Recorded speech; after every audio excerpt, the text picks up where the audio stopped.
ജനുവരി അവസാനത്തോടെ ബി.ജെ.പിക്ക് പുതിയ ദേശീയ അധ്യക്ഷൻ എത്തും. സംസ്ഥാന അധ്യക്ഷന്മാരെ 15-ന് മുമ്പ് തെരഞ്ഞെടുക്കും. ഇതോടെ കേരളം ഉൾപ്പെടെയുള്ള സംസ്ഥാനങ്ങളിൽ ബി.ജെ.പിയിൽ നേതൃമാറ്റത്തിന് കളം ഒരുങ്ങുകയാണ്. രാജീവ് ചന്ദ്രശേഖർ, എം.ടി. രമേശ്, ശോഭാ സുരേന്ദ്രൻ എന്നിവരുടെ പേരുകൾ ആണ് ചർച്ചയിൽ സജീവമായിട്ടുള്ളത്.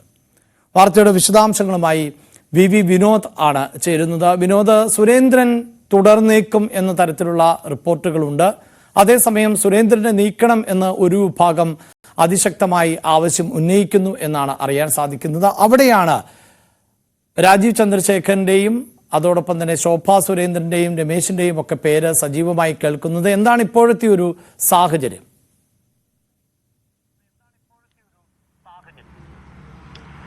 അഭിലാഷ്, വലിയ ചർച്ചകൾ, അതോടൊപ്പം തന്നെ വിവാദം, ഇതെല്ലാം തന്നെ ബി.ജെ.പിയിൽ ഇപ്പോൾ ഉണ്ടാകുന്ന ഒരു സാഹചര്യം. പ്രത്യേകിച്ച് കേരള ഘടകത്തിൽ തർക്കങ്ങൾ രൂക്ഷമാണ്. കഴിഞ്ഞ ദിവസവും കെ സുരേന്ദ്രൻ വിഭാഗത്തിനെതിരെ കൃഷ്ണദാസ് പക്ഷം കേന്ദ്ര നേതൃത്വത്തിന് കത്തയക്കുന്ന സാഹചര്യമുണ്ടായിരുന്നു.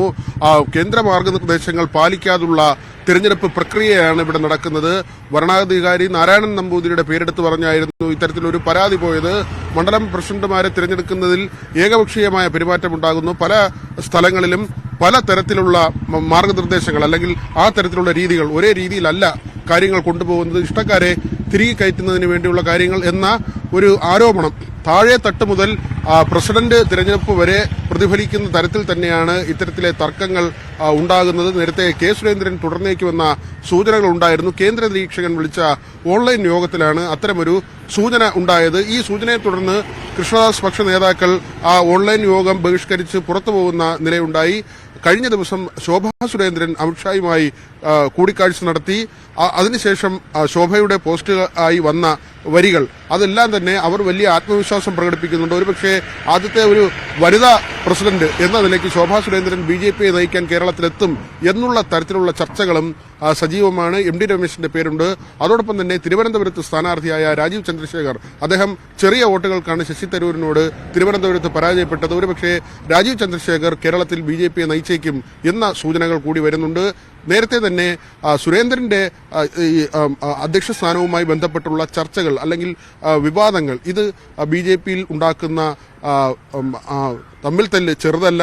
ആ തരത്തിൽ രൂക്ഷമായ തർക്കങ്ങളിലേക്ക് കാര്യങ്ങൾ നേരത്തെ തന്നെ എത്തിയിരുന്നു.